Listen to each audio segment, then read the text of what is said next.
Ó, 76% dos brasileiros defendem a quarentena. Mas daí quando você vê aquela imagem de Copacabana vazia ali, aquele Nova York, Times Square, sem ninguém, o que te dá? Te bate o quê? Comenta com a gente na hashtag Papo de Segunda no GNT. Dá essa sensação de vazio, de o fim da humanidade? Pandemia absoluta? Que coisa, olha aqui, o historiador Luiz Antônio Simas, ele diz, as ruas são arquivos, verdadeiras bibliotecas da história. Não poder ir às ruas já te deixa com vontade de sair às ruas desesperadamente, falando para elas, eu não te dava valor. Cara, particularmente não, eu sou um cara super caseiro, eu nunca trabalhei tanto na minha vida, essa coisa da lista fortes, assim, eu nunca trabalhei tanto na minha vida, eu estou em casa sem parar. Trabalhar em casa demanda, vocês sabem disso, demanda um esforço inacreditável, né? Limpar a casa, cozinhar, regar as plantas, é uma coisa que é inacreditável. Eu acabo de almoçar e já tenho que começar a fazer a janta, senão não consigo. Então eu gosto de ficar em casa. E eu sinto e sei e vejo que eu moro em São Paulo. São Paulo é uma cidade muito poluída. Eu vejo São Paulo a olhos nus, ficando mais limpa. Eu não sei se você sabe, mas na Avenida Paulista já estão se vendo 3, não são urubus, são gaviões. Já tem 3 gaviões na Avenida Paulista com peito branco, assim, em cima dos sinais. Eu estou vendo a natureza se regenerando com a velocidade que ela está acostumada e eu estou achando maravilhoso, cara. Agora, por outro lado, tem muita gente que mora na rua, tem muita gente que vivia de doação, vivia de coisa que sobrava em restaurante, e essas pessoas estão desesperadas. Eu já começo a ouvir, anteontem, um cidadão sozinho, gritando socorro, eu estou morrendo de fome, Uau. Desesperado na rua, e as pessoas jogando comida pela janela, porque também, então assim... É muito fácil pra gente, a gente é privilegiado nesse país, então é muito fácil falar que gosta de ficar em casa, e eu gosto, e que legal que as ruas estão vazias, mas tem um problema seríssimo de quem mora nas ruas que não tá fácil. Não, e é uma loucura porque a gente vai acostumando o olho com a pobreza, a gente vai criando uma casca. E eu tava andando, fui fazer exercício, eu moro em Laranjeiras, fui correr e minha mãe mora no Flamengo, então eu fui passar por lá, para de fora, de longe, dar oi, saber se estava tudo bem. E aí fui andando ali pela Marquês de Abrantes, vazia, sem ninguém, mas com um mar de moradores de rua. E eu falei, nossa, todo mundo tá aqui? Não, eles sempre estiveram lá. Eles sempre estiveram lá. Mas é que sem os transeuntes... aquilo salta aos olhos e ali me assustou. Eu falei, meu Deus, como é que eu estava achando isso normal? Como é que eu estava passando o meu olho? Como é que o meu olho acostumou a gente morrendo, a gente passando fome, a gente precisando de ajuda? É muito aflitivo isso, um mar de gente que sobrou, mas que estava lá e que ainda está, e que precisa de alguma coisa. É muito aflitivo isso. Porque eles, desculpa te interromper, mas eles, assim como nós, eles tinham uma lógica também de sobrevivência que mal, ou bem não, mal, funcionava, né? Eles sabiam exatamente como se virar, minimamente, assim. E essa lógica foi absolutamente destruída. E eles não têm a informação que a gente tem. Então eles não sabem o que está acontecendo. De repente as pessoas sumiram, de repente os restaurantes fecharam, de repente eles não têm o que comer e não têm de onde tirar. Então eles estavam acostumados com uma lógica horrorosa, mas estavam mais ou menos sabendo como se virar. Isso acabou. Então é uma questão seríssima. Agora, as ruas estão vazias mesmo? Vocês, da onde vocês estão, do que vocês viram? Porque eu já vi uns vídeos de um pessoal meio se reunindo, se ajeitando. O brasileiro, às vezes, vai desistir, né? Tem lei que não pega, a quarentena está começando a deixar de pegar. Vocês viram as ruas muito vazias, de onde vocês estão? Eu acho que quando, tirando a parte do que o Caco diz, que é uma situação real presente, né, de uma desigualdade social gigante, moradores em situação de rua que não tem realmente essa estruturinha aí organizada que foi como eles descobriram como viver, já que o Estado não faz nada. foi completamente quebrada.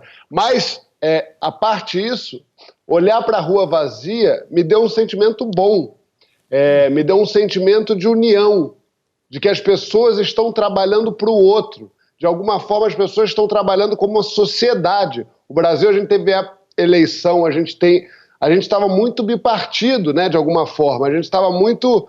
E continua, na verdade, mas de alguma forma ver o Brasil unido contra um inimigo foi bonito para mim. Então, as ruas vazias me trouxeram um certo sentimento de alegria, de alguma forma. Porém, de alguma forma tácita, nesse momento, a quarentena meio que está acabando. Acho que as pessoas entenderam que tá bom 3 semanas, já fizemos nossa parte.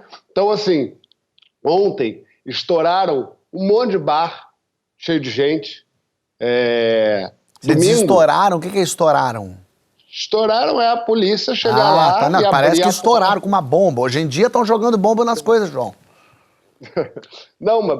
Não, só em um turista. Bar clandestino, né? Bar que eram bares, na verdade, antes, mas agora fecham as portas. Claro, as pessoas estão... Aí vem o problema, a bola de neve. As pessoas estão tentando, não dá para culpar o cara que é dono de um bar, não tem nenhum tipo de apoio e ele precisa comer. Mas, de qualquer forma, até entendermos qual é a maneira de se conter o coronavírus, a quarentena é a melhor coisa, né? Então, é muito triste que esse domingo a Praça do Porto Sol em São Paulo estava lotada, a praia tinha gente no Rio, o calçadão estava lotado, a Praia do Flamengo estava lotada. É triste ver isso. Você sabe que no mundo pré-Covid, no Carnaval, eu fui para a Serra da Capivara, que é um parque extraordinário no Piauí, com milhares de sítios arqueológicos, de pinturas rupestres e tal. E quando a gente estava lá dentro de uma trilha, embaixo assim de umas cavernas enormes e tal, não tinha ninguém no parque. E eu falei com o guia que estava com a gente, falei, pô, que sorte que não tem ninguém aqui, que a gente está podendo pegar esse lugar assim. E ele falou assim, pois é, muita gente suga a alma do lugar. Então, assim, é curioso que isso que o Caco estava falando, né, dessa regeneração rápida da natureza, assim, é curioso como é que a alma da natureza se revela no vazio, no silêncio, na ausência da humanidade. Mas a alma da humanidade floresce na sociabilidade, cara, no contato físico. E eu acho que isso é que a gente perdeu, assim, a gente perdeu a alma da humanidade. É como se a gente estivesse vivendo uma humanidade sem alma. Porque não é só a rua que a gente perdeu, não. A rua é um lugar por excelência onde os humanos se encontram e nesse encontro, nessa fricção, a alma humana floresce. Mas a gente perdeu também, de certa maneira, a casa. Porque a gente está dentro de casa, mas a gente também está um pouco desalmado em casa, porque as pessoas não nos visitam, a gente não visita as pessoas. Se alguém fica doente em casa, o distanciamento social adentra a casa. Então, de certo modo, é como se tivesse se materializado uma certa distopia que, de alguma maneira, vinha se formando no horizonte, que é essa distopia das pessoas viverem exclusivamente uma realidade em redes sociais digitais. E é interessante perceber que quando isso, de alguma maneira, realmente se materializou, todo mundo ficou desesperado. O que mais a gente quer agora é reencontrar as pessoas e com elas a nossa própria alma, né?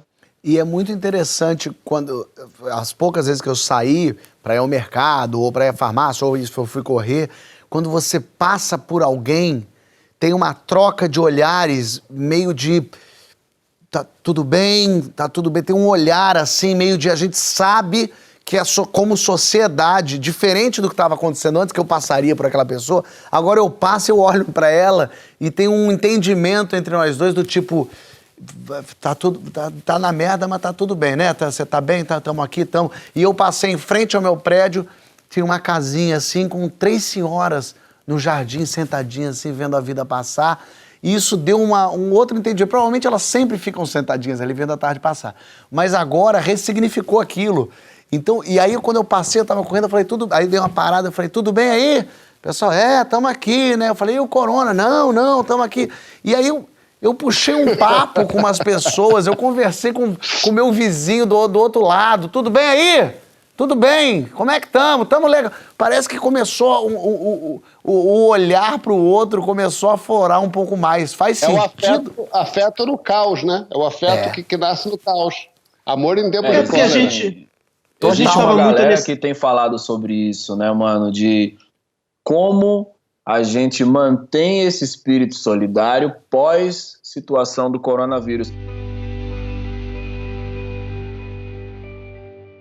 Meus camaradas, eu adoraria ter um discurso igual de vocês, de tipo ter visto a rua vazia, ter visto esses lampejos dessa nova solidariedade, mas eu não vi, mano. Eu tive que sair ontem, fazer um rolê rápido, assim, pela rua. Eu passei de carro em alguns lugares e o que eu vi foi o extremo oposto, mano. Eu vi as ruas lotadas, passei por algumas quebradas aqui, o 12, Jaçanã, Fontales, Guarulhos, tá ligado? E eu vi tudo lotado, todo mundo na rua, o povo sentado nas calçadas. Eu não acho que as pessoas não compreenderam a gravidade da coisa. Eu fico feliz quando você abre o bloco lendo uma estatística como essa, que ela fala que é o quê? 73% das pessoas... 76% das pessoas compreendem isso. Eu fico muito grato que a gente já está no número como esse.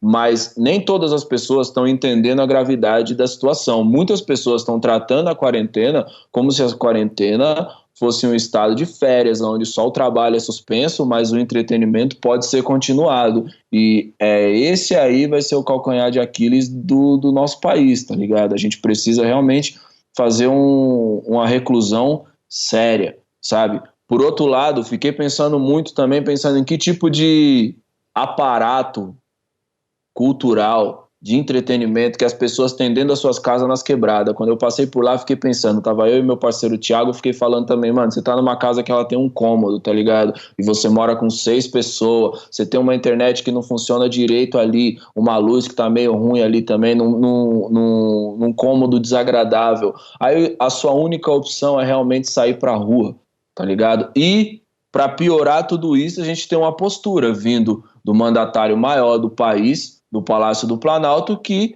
fez com que a importância da quarentena fosse diminuída e diluída no momento onde isso vai se fazer mais crucial dentro da nossa sociedade. É isso aí, Chico.